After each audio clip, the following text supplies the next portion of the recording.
it was shifting for me. Um, Started and it reminded me a little bit of when we did it in August. Like I was breathing, and then it got to a point where my body felt super uncomfortable with it. My body was like, time to stop, like get up. And I really had to breathe through those like next 30 or so breaths. Like I was like, no, you're here, back in your body, back in your body. So once I got through that, then it was more of like a like I was in it, and the like came more naturally. But there was definitely that distinct like hump I remember in both August and this time in both of those journeys. And then it gets to like a certain point, and both times, like, so both times were very similar for me. I get to this certain point where something almost comes to the surface, like a distinct traumatic, not even just like a moment, it's just like a traumatic situation. So the last time was very much about my divorce. This time, which was unexpected because we've kind of been talking about the divorce and how much progress I've made in my own healing and my own growth since then. So I was thinking it would be something like that. It came up a lot about my biological mom and a lot of the feelings I don't think I had ever let myself process through that. So all of a sudden, like, things were just kind of going through my head. I was still in my body, like, still had that body connection, but things were like I saw little Chelsey, and I had these feelings of feeling really sad for her. Like, I feel like I needed to grieve what little Chelsey didn't get and just go through those emotions and feel really sad about some of those things. And now that I have my own daughter, I think that it's affected me differently. Like, I see it differently because I'm like, for a while, I had these like victim feelings, like, how could a mom do those things? How could a mom just abandon somebody? How could a mom do all of that? So I kind of went through that. And I think our practice earlier, where we did the 3 different versions. So, like, I was very much in that moment, but I also had that kind of like higher level view still fresh in my head. So I was like, okay, like, I feel all of this. Like, I really feel for little Chelsey. Like, I'm sad for her. That sucks. Like, she went through some shit up until a certain age. And even after that, like, it's always been a traumatic situation with my biological mom. Um, so then after I went through that, like, grief of it, then I went to some anger of it. Like, I felt very like I had anger, like, that was fucked up of her. Like, I can't believe that, like, she would, not even care enough about her own kid. And then I was able to go through that into like, what must she have been going through, and what was her childhood like? Like, what sort of things got her to the point where, like, she had these kids that, like, she was neglecting and letting all sorts of things happen to. Like, what sort of state of mind was she in? And that's where that compassion started to come in. I did not have that in the retreat, in the breathwork journey that we did in the August retreat. Like, with that one, I still very much was in like the sadness of it all. Like, this sucks. That almost that victim. Like, I was still just very much like I needed to sit in those feelings. This time I felt like in that journey, I went like all the way through all of it to the end. And I was like, it sucked. It happened. But, like, I can be there for myself now. And I felt almost this like motherly sense come over myself, like, with myself. Like, yeah, like, I was still in that like higher level view. I'm like, but you are taking care of yourself now. And, like, you are giving yourself all of the things that your mom couldn't. And now you can do that for Avery. And if she had not done that, had your mom not been like, you know, a not present and neglectful and all of that, like, you might not have realized how present and how much you needed to do to make Avery grow and have the things she needs. So I felt like I went through that whole thing in that journey.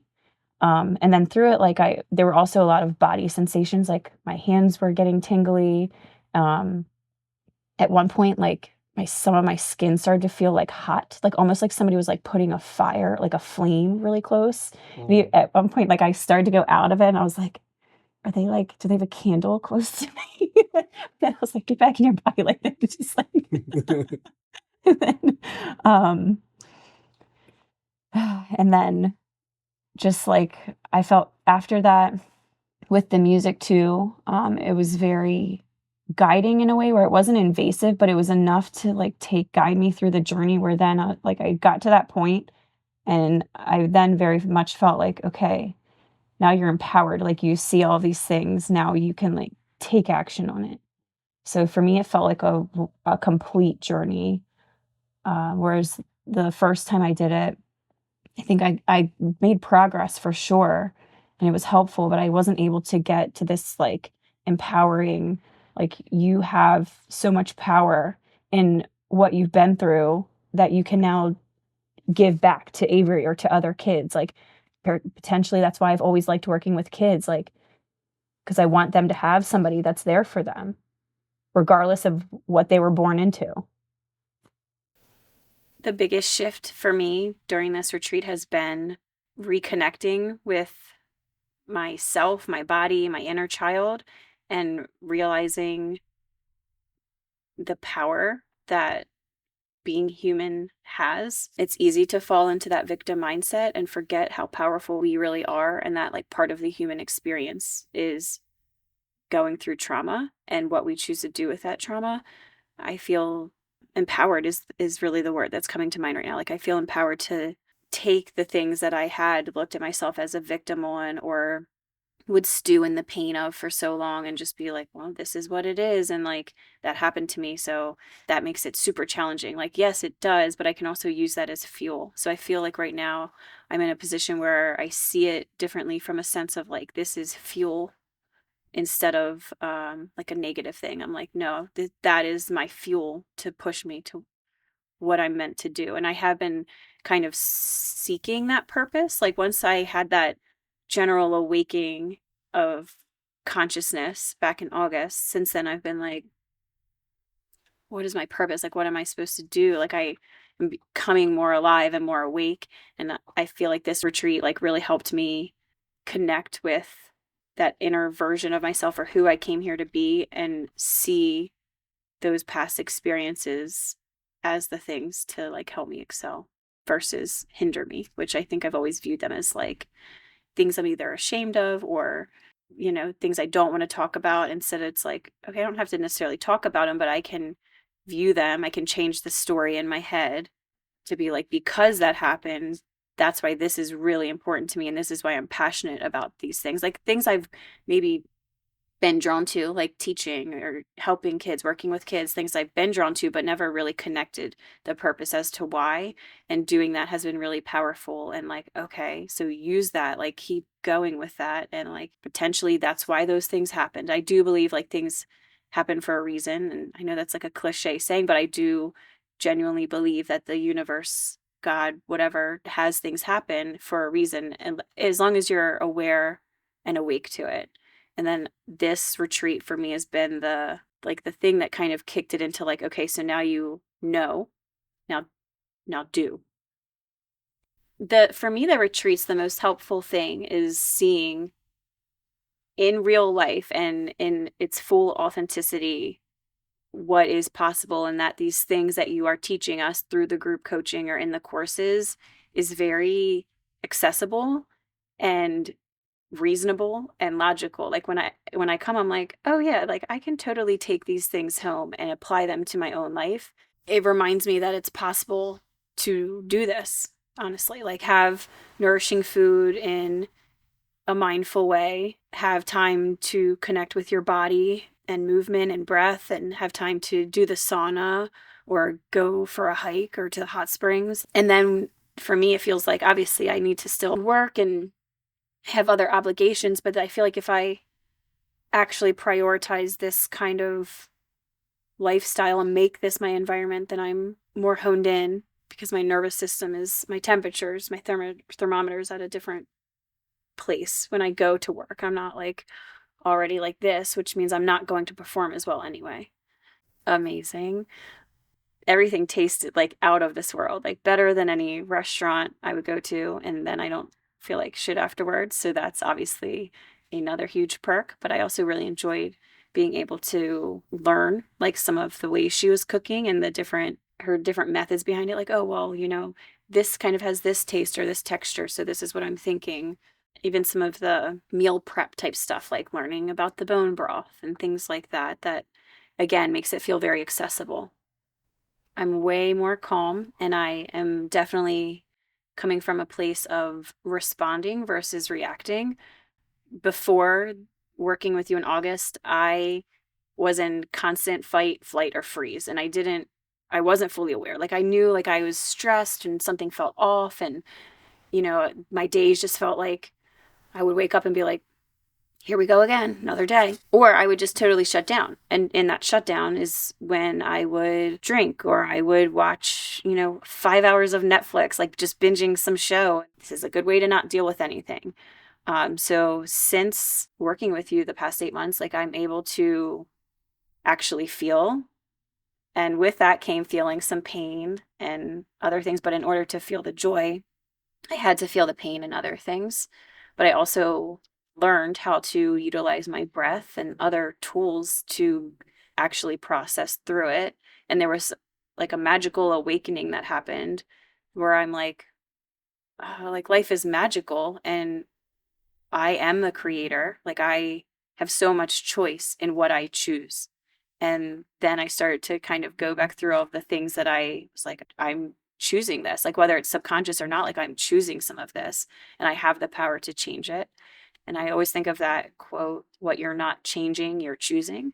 So it's like, if there's something going on that you're unhappy with, or if there that feels terrible, like, nobody's stuck in anything.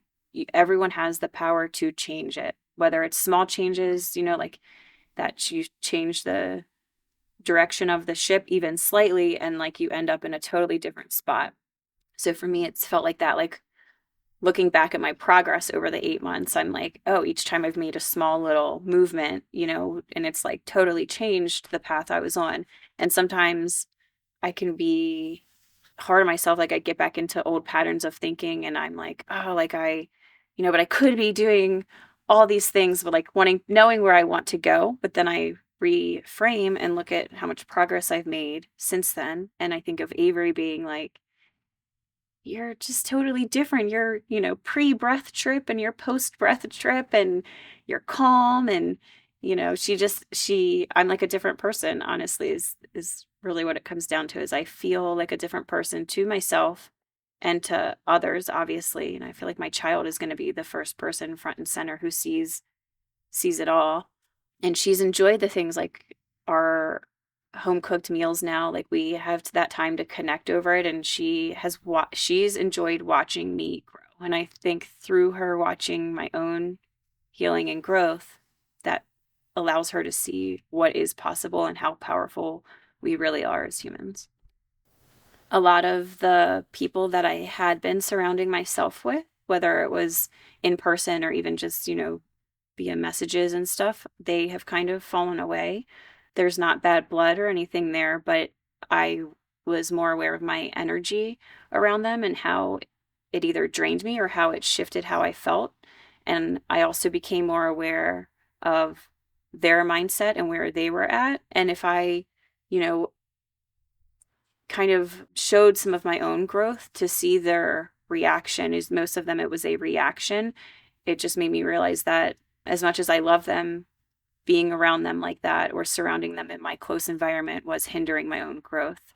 Going back to that like fertile soil thing you've talked about, like, if I want to keep growing this way and how I want my life to feel, then I can't keep having certain shit in my soil. I have to change the soil. So there's been a lot of that where new boundaries have been put in place, whether they're said or not said, or, just something that is like to myself, like, okay, these are your boundaries and this is what you need to do to keep your own growth going. The calm is definitely, I think, a very noticeable thing that I feel and others have noticed. Like, I was very reactionary in any sense, whether it was like, frustration or anger, or even just like quick to respond with something. And then later I'm like, did I say that? Or why did I do that? Like, now I almost naturally catch myself and like pause, and I'm aware to like take a few deep breaths. And then sometimes I choose to not respond at all in that moment. I wait. Whereas before it was much different. I was very reactionary, very much so. So that has allowed me to have time and space for myself to like actually think and internalize and reflect. And then I do less things that I have like guilt or shame about or, regret. And I think others see that too. So it's shifted a lot of relationships. Even the people I do still interact with, it's shifted those relationships because I've made that shift. So it's just changed the dynamic. Like with Avery's dad, that shift in me has started to shift him. Like it shifted our dynamic, but it's also started to shift him because I think whether he's subconsciously or consciously thinking like, wow, Chelsea's really different now, or our dynamics different, like the way he's engaging with me is different and the way he seems to be showing up is also a little bit different. Feeling even more alive. Like I feel like I've really come alive, and I've kind of compared this awakening and growth to being reborn. And I've said how it kind of feels like I'm a baby again, like learning how to walk and talk. So I'm looking forward to really getting more into that power and finding a stronger voice and just showing up even more authentically to what feels like it aligns. Because a lot of my life I've spent not in alignment. So I'm looking forward to showing up in a powerful way that feels aligned. That has become like a Sunday ritual. I enjoy that time. It makes me reflect. It also kind of sets the tone for my week. Like whatever we talk about, I'm like, okay, that's kind of my focus for the week. And it will also bring up other things that either I need to reflect on or work through. And then there's also that sense of community and connection there. So I know that there's this group of people that, regardless of what's going on in the world right around me, there's this group of people that I can go to be like, hey, I need this support, or hey, this is going on. And there are people who are aligned in the same mindset or the same idea of growth that have my back. Just that these retreats really are life changing. Like every time, this is my second time, and both times I leave feeling like something has shifted in me as a human that, isn't going to just go away. Like I'm going to leave and take some of these things with me through being like immersed in this experience through the daily rituals that we would do, like breath work, the movement, the sauna, outside time, nourishing food and having it in like a meaningful, connected way, deep conversations. It shifts something, and then I leave and take that with me, and it continues to kind of grow. Like I feel like these retreats kind of plant seeds and things start to sprout, and then afterwards it continues to grow, and then the group coaching is like the fertilizer. Our values conversation was really a good reminder for me, and something I need to think on more. But even just, initially what came to my mind was that connection. And then the more we talked, I was like, okay, the connection to myself is where it really starts. Like I need to be connected truly with myself in a way that aligns before I can have that good connection with anyone else or anything else, but how that connection starts to overlap in all areas. So looking at the core values and seeing how they show up in my daily life. Like, okay, so if connection's one of them, how am I connected to myself? How am I connected to my food? How am I connected to the mealtime? How am I connected to my daughter? Like almost taking those values and looking at all the different areas of my life to see how it shows up. Who let that dog out?